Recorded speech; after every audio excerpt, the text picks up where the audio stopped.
새날 새아침 하나님의 은혜를 사모하여 주님 앞에 나오신 여러분 모두를 하나님께서 크게 축복하시기를 간절히 바랍니다. 오늘 이 아침 함께 나눌 말씀의 제목은 오직 믿음으로 살리라 는 제목으로 하나님의 말씀을 함께 나누도록 하겠습니다. 중독치료 전문가인 애나 렘키 스탠퍼드대 정신의학과 교수가 있습니다.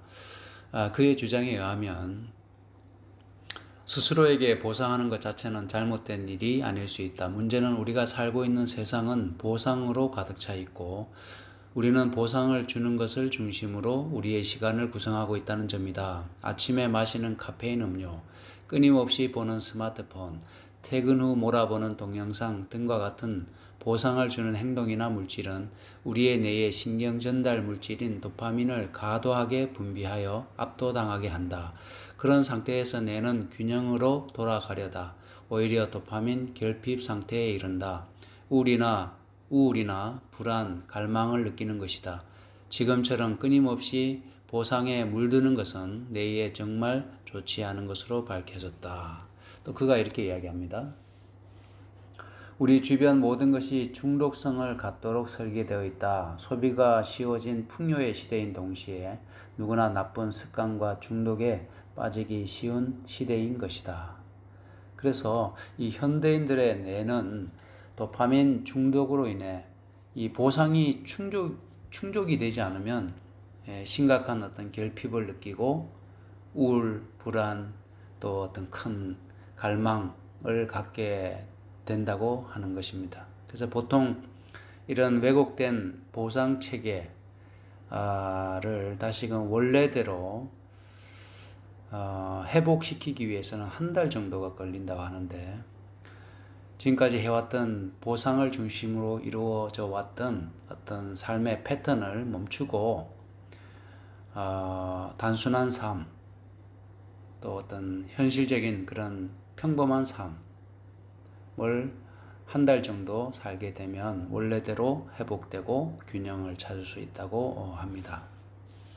디모데후서 3장 1절부터 5절에 있는 말씀 가운데 너가 이것을 알라. 말세에 고통하는 때가 이르리니 사람들은 자기를 사랑하며 돈을 사랑하며 쾌락을 사랑하기를 하나님 사랑하는 것보다 더하며 이렇게 되어 있습니다. 여기 보시는 것처럼 자기 사랑, 돈을 사랑하는 것, 쾌락을 사랑하는 것, 이 모든 것들은 도파민을 어떻게 보면 우리 뇌에서 과도하게 분비하게 하여 그것을 자꾸 어떤 보상으로 추구하게 되면서 도파민 결핍 상태에 이르게 되게 되고 결국에는 고통을 느낄 수밖에 없다고 하는 것입니다. 이사야 47장 8절에도 그러므로 사치하고 평안히 지내며 마음에 이르기를 나뿐이라 나 외에 다른 이가 없도다. 여기서 보시는 것처럼 사치하고 평안한 삶 가운데 그 마음의 중심에는 자기 자신밖에 없는 겁니다.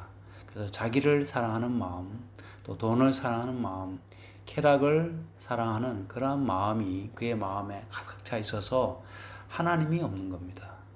그래서 하나님께서 그 마음에 계시지 않기 때문에 우리 인간은 필연적으로 고통을 느낄 수밖에 없고 결국에는 삶이 황폐화되고 정신적으로 피폐함을 느낄 수밖에 없는 것입니다. 그래서 말세에 고통하는 이유들은 이 실제 생애의 현실보다 과도한 쾌락을 추구하는 데 있습니다. 그것이 고통의 이유입니다. 또 하나는 자기 중심적인 이기심 때문에 결국에는 그것이 고통으로 자신에게 돌아오는 것입니다. 이런 고통으로 벗어나기 위해서는 이 말세의 대부분의 사람들의 삶의 어떤 이 패턴, 보상 체계로부터 우리가 돌아서지 않는 한 이 고통으로부터 이 우울과 어떻게 보면 심각한 갈망, 결핍의 상태에서 헤어나올 수가 없다고 하는 것이죠. 그래서 이러한 때에 오늘 우리에게 주시는 하나님의 말씀을 우리가 귀 기울여 들어야 되겠습니다. 고린도후서 13장 5절입니다. 여러분은 믿음으로 살고 있는지 스스로 살피고 시험해 보십시오. 로마서 1장 17절에도 복음에는 하나님의 의가 나타나서 믿음으로 믿음에 이르게 하나니 기록된 바 오직 의인은 믿음으로 말미암아 살리라 한가 같으니라. 그래서 의인은 쾌락이나 어떤 보상을 바라고 어떤 쾌락을 추구하는 어떤 그런 삶이 아니죠. 그래서 의인의 삶은 믿음으로 사는 삶입니다. 노아가 마치 당시 사람들이 그 마음에 생각하는 모든 계획이 항상 악할 뿐이었던 그 당대의 삶의 모습들과는 다르게 그는 당대의 의인으로 살았습니다. 어떤 중독이나 왜곡된 보상체계에 사로잡히지 아니하고 그는 전적으로 하나님을 바라보고 하나님과 교통하며 그가 의인의 삶을 살았습니다. 정로의 계단 71페이지입니다. 우리의 마음이 자신에 대해서만 생각할 때에는 우리는 힘과 생명의 근원이 되시는 그리스도에게서 떠나게 된다. 세상의 오락, 생활상의 염려와 고민과 비통, 다른 사람의 결정과 불완전함, 이런 것들의 전부 혹은 일부에 우리의 마음을 돌리도록 사단은 애쓸 것이다. 그래서 우리가 우리 자신에게 집중하고 자신에 대하여 지나치게 애정을 갖고 자신에게 관심을 기울이는 것은 결코 우리를 행복하게 하지 못한다고 하는 것입니다. 우리의 힘과 생명의 근원 되시는 그리스도에게 대하여 생각하고 그분과 함께 연결된 그러한 삶, 교통하는 삶, 동행하는 삶을 살아가게 될 때 우리는 행복을 찾을 수가 있습니다. 정로의 계단 72페이지입니다. 그대의 영혼을 하나님의 보호에 맡기고 그를 신뢰하라. 예수에 대하여 이야기하고 생각하자. 그를 생각하는 가운데서 자신을 잊어버리라. 그래서 이것이 우리 자신을 내려놓는, 자신을 부인하고 고통의 원인이 되는 자아로부터 벗어날 수 있는 방법입니다. 예수에 대하여 이야기하고 생각하게 될 때 우리는 우리 자신을 잊어버릴 수 있습니다. 그래서 망가진 보상 회로를 완벽하게 복구하고 회복하기 위해서는 자극적이고 중독성이 있는 세상의 보상 체계로부터 떠나서 믿음의 단순하고 소박한 현실로 돌아가야 하겠습니다. 예전에 느꼈던 구원의 기쁨과 즐거움을 되찾아야 하겠습니다. 그 안에서 참된 행복을 느낄 수 있어야 하겠습니다. 우리는 쾌락과 자극의 보상을 바라고 사는 인생이 아니라 믿음으로 사는 자들임을 우리가 잊지 말아야 하겠습니다.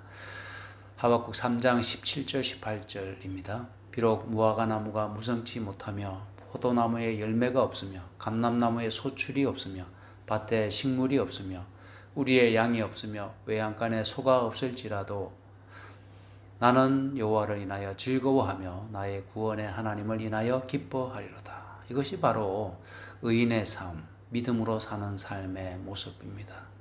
나에게 보상을 가져다 주는 어떤 물질적인 것들, 어떤 소득이나 소출이 없다 할지라도 하나님을 인하여 즐거워하고 구원의 하나님을 인하여 기뻐하는 그러한 삶이 바로 믿음으로 사는 의인의 모습입니다. 시편 51편 12절입니다.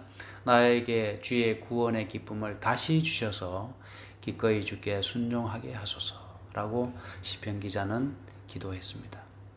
우리도 마찬가지로 우리에게 주의 구원의 기쁨을 다시 주시도록 우리가 하나님께 간구할 필요가 있겠습니다. 시편 16편 11절입니다. 주께서 생명의 길로 내게 보이시리니 주의 앞에는 기쁨이 충만하고 주의 우편에는 영원한 즐거움이 있나이다. 주의 앞에 있는 기쁨, 주의 우편에 있는 즐거움을 우리가 사모하고 그 기쁨과 그 즐거움으로 우리가 날마다 살아가는 아름다운 믿음의 사람, 또 믿음으로 살아가는 우리 성도의 삶이 다 되시기를 주의 이름으로 축원합니다.